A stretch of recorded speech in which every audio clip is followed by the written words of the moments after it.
Over 100 wide receivers played this weekend, and some of them played really well, yet they're still on your waivers. Here are 8 receivers that you need to add right now. Starting with Packers wide receiver 1, yes, wide receiver 1, Romeo Dobbs. Because on Sunday, he led the Packers with 34 routes run, 8 catches, and 8 targets. All of these, including the routes run, his usage of being out there, more than Allen Lazard. But that's not all. We need to talk about how much this usage increased. Spoiler alert, it was a lot. So Dobbs played 55 snaps, which translates to 89% of the Packers' total offensive snaps, 42% more than his season average for the rookie. And now this was because a couple of guys were out. Veteran Sammy Watkins is on the IR, so he was out, and the rookie Christian Watson early second round pick, was also out this game. But here's the thing, Watkins is on the IR, so he's gonna miss at least the next 3 weeks. And Dobbs has already earned Rodgers' trust. He caught 8 of 8 targets, 100% catch rate. And he also saw 2 additional targets that were actually called back by penalty, so he was really targeted 10 times in this game by Rodgers. And it's likely that Christian Watson will be back next week, and he's worth an add in deeper leagues just because of that fact, but he's still a raw product who has not seen anywhere near the type of usage in the preseason camp and now the regular season as Romeo Dobbs. So add the rookie before he breaks out for his first 100-yard game, and then get this sneaky wide receiver. And that would be Zay Jones, who must be added after operating as the wide receiver 2 for the Jags this week. And you might be saying, oh no, he's not sneaky. Well, then that probably means you're smart, because on Sleeper right now, he's available in 86% of leagues, and on Yahoo, he's available in 90% of leagues. This past week, he saw fantastic usage, very similar to the first 2 weeks, but it started to translate to elite targets. As you can see here, he played the second most snaps out of the wide receivers with 58, and his 32 routes translated to 11 targets. Now, here's what this means. 11 targets divided by the 32 routes means he was targeted on 34% of his routes run, the most of any Jacksonville receiver this year in a game. And that includes Christian Kirk. And the encouraging thing is this Jags offense actually looks good. Coming into last week, they were 14th in passing offense, and then they put up 38 points on the Chargers, so they're going to be a top 10 passing offense now. And they're led by Trevor Lawrence, who has been top 10 in the league in true completion percentage and true efficiency. That's his yards per attempt. This quarterback in Lawrence, now that he doesn't have Urban Meyer with him,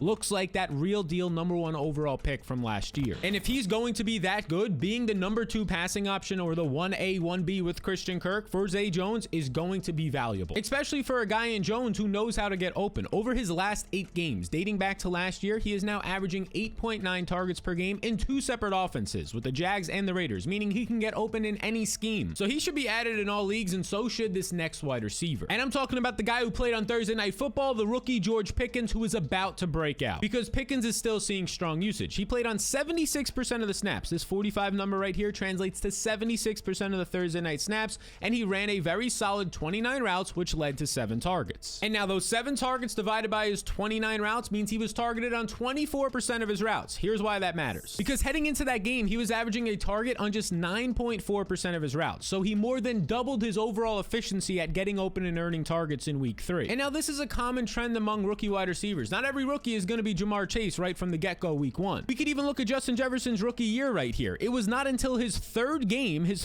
when he earned 9 targets and had a breakout game for 175 yards and a touchdown. So your takeaway is that Pickens' underlying metrics, that underlying data, how he's being used and how he's getting open, is very encouraging. And he may be receiving a quarterback upgrade very soon, because everybody has now seen Mitch Trubisky twice in prime time look terrible, and on the season, he currently ranks 33rd in yards per attempt and efficiency and 31st in accuracy. He has been the worst quarterback in the NFL. So grab Pickens before his breakout game and do the same thing for this rookie wide receiver. And I'm talking about Treylon Burks, who has seen his role increase every single week, including this past week where he actually led the receivers, including Robert Woods and Nick Westbrook, the guys who had been starting in the preseason and the first 2 weeks. He led all of the receivers with 27 routes run. He's officially a top 2 wide receiver on this team. Now I know what you're saying, but Sal, it only led to 2 targets and 1 reception. This is exactly my point. Because if it would have led to the Garrett Wilson and Chris Olave breakouts from last week on 13 targets, then there's no way you're getting him on waivers this week compared to your league mates. But right now you can get him sneaky for a lot cheaper of your fab budget. Because here's the deal. At the end of the day, he operated as the wide receiver 2. He played 6 more snaps than Nick Westbrook, and he ended up again leading this entire team 2 more routes run than the veteran Robert Woods. And let's just follow the trends here. Week 1, he plays 36% of the snaps. Week 2, he plays 47% of the snaps. And this past week, he played 68% of the snaps. They want to continue to use this guy more. In the first 2 weeks, he was fantastic. As you can see from my tweet here at SalVetryDFS on Twitter, Treylon Burks, through his first 2 games on that limited usage that is now increasing, saw the 5th most targets per route, the 4th in yards after the catch per target, and 7th in overall wide receiver efficiency. This is right around where Devontae Adams ranks this year. This is insane efficiency. So very similar to George Pickens, you want to add Treylon Burks before he has his breakout game. But don't add this next receiver. Look, I've been a very big Isaiah McKenzie supporter, but the usage that we're seeing right now is very misleading. I would not be adding him because this past weekend, he was basically splitting the wide receiver 3 snaps for the Bills. So splitting a wide receiver 3 role is never worth a priority add. McKenzie saw 46 snaps, Jamison Crowder saw 45 snaps, but that's not all, because Jake Kumerow, who's this bigger receiver, former Green Bay Packer, he's been a preseason all-star, he played just 5% of the snaps this past week before injury. And on the season, Kumerow has been playing 22% of the snaps week 1. He played a lot of the snaps week 2, 82% because Gabe Davis was out, but he's really been the wide receiver 3 in this offense. He's a better run blocker, a bigger receiver out there when they want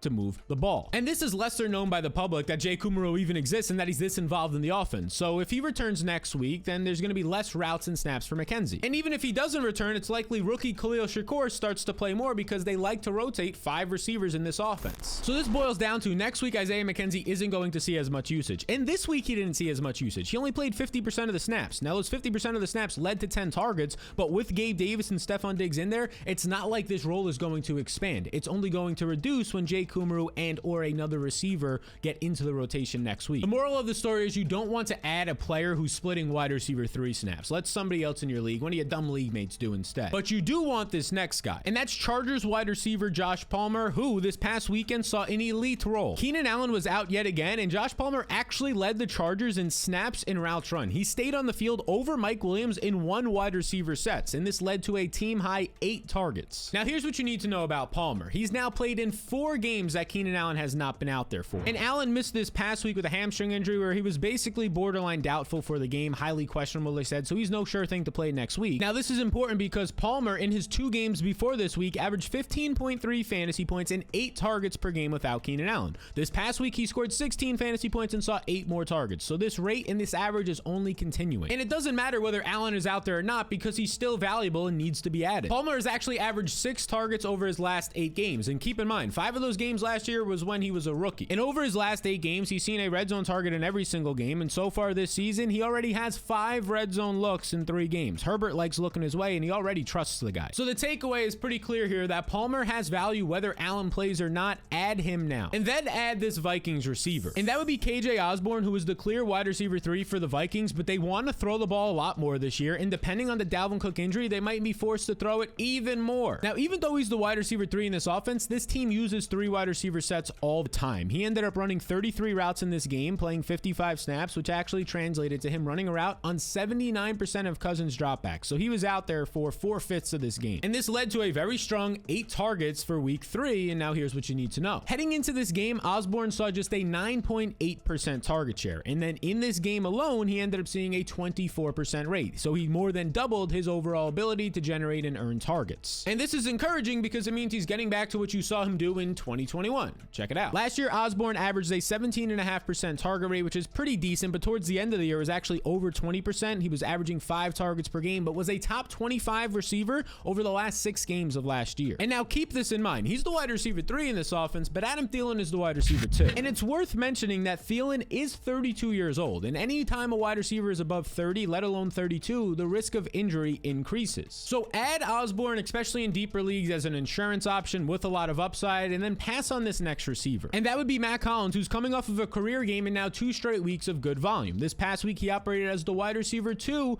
for the Raiders because Cole Beasley was out, and this translated to 46 routes. He was basically a full-time player and 9 targets. The problem, Cole Beasley is going to return next week. This is a career game for Matt Collins, and he's going to go back to being the wide receiver 3 in the offense and really the 4th option behind Darren Waller. This is not sustainable production, especially once Adams starts seeing a 30 to 40% target share like he did week 1. And it's worth pointing out that Matt Collins, even though he's earning targets out there, it's just because the Raiders are throwing the ball a ton right now, trailing on a lot of these games or getting in shootout environments like overtime last week in week 2. He only has a 12% target rate, which right now in the NFL ranks outside the top 80 wide receivers. So he's not that great at earning targets. He's just out there on the field a lot. That's going to reduce once Renfro comes back. So you don't want to grab Hollins, but you do want to grab this key material. And that would be my supreme cheat sheet that comes with all the things you can see here. Rankings, waiver wire tiers, projections, player notes for every single fantasy player. But here's the key part. It is a one-time payment of $10 for the entire year, but if you don't win your fantasy league, I'll refund it 100%. You'll get the $10 back. It'll be completely free, risk-free for you. That is correct. So if you want to join the thousands of other people using this material right now to win their leagues, well, then click the link in the description to learn more. And once you grab that material, also make sure you grab Michael Gallup, who this is going to be recorded before Monday Night Football ends, but he's been practicing all week and is expected to be playing Monday night. And this is important because he's already well ahead of his injury timeline, and here's what you need to know. Now, you might think, oh, Gallup, he can't be on waivers. No, he's available in 45% of sleeper leagues and over 50% of ESPN and Yahoo leagues. He's out there right now. And now that he's returned, he's the clear wide receiver 2 in this offense. Yes, Noah Brown has been solid out there, but Gallup is going to go back, especially after getting paid a bag recently in this offseason, and be the number 2 receiver on this team. And yes, Cooper Rush is the quarterback, but he hasn't been all that terrible. Right now, Cooper Rush ranks 12th out of all quarterbacks in adjusted yards per attempt in the NFL. But let's just say he's an average backup quarterback. He's an average quarterback in the NFL. That's not awful for Gallup, who's free right now on waivers. And according to Jerry Jones and the Cowboys, Dak Prescott is going to be back relatively soon, or at least sometime in the next 1 to 2 months. Gallup earns over 7 targets per game with Dak Prescott, so that's why it's important that Prescott is going to be coming back pretty soon. He averages over 12 fantasy points per game with Prescott as well, which means he should not be on waivers. Add him before your league mates remember he's returning. And then I know this is a receiver video, but let's talk about this tight end you need to get. He's a receiver, right? He catches the ball. And it's Tyler Conklin, who somewhat surprisingly to many is a must add. And that's because he has an elite role. He played 67 snaps, ran 44 routes, which was top 3 amongst any tight end this week, and was actually more, even when you take into account Wilson leaving for an injury during this game, more than rookie Garrett Wilson. Running a route on 79% of your quarterback's dropbacks as a tight end is rare. And this led to Conklin seeing 8 targets and leading the Jets with 8 receptions and 84 yards. I mean, basically the only tight ends who had better weeks than him were Travis Kelce, David Njoku's breakout game, and Mark Andrews. You know, a top 5 performance from Conklin yet again. And now Conklin, after playing 85% of the snaps week 3, has played 85% of the snaps in every single game, and he's ran at least 37 routes and seen 7 targets in every game. This dude needs to be owned. He now leads all tight ends with over 130 routes run, and his 25 targets on the season ranks top 5 amongst all tight ends. Expect for this to continue. Go get him. And you should also add Irv Smith, who now has 14 targets over his last 2 games. Smith is available in over 40% of sleeper leagues and over 50% of Yahoo leagues. Check and see if he's out there, because after running 25 routes this past week, he's now ran 25 plus routes in 2 straight games. And here's what this means: because he played 60% of the snaps in week 2 and ran 28 routes, led to a very strong 8 targets, and then he saw 6 more targets this past week after running 25 plus more routes. Now, I do prefer Tyler Conklin, but Irv Smith is still a priority in most fantasy leagues. Make sure you acquire him and the other receivers in this video. And if you want to see the 7 running backs you need to add before your friends and before week 4, well, then be sure to watch this video right here. Not now,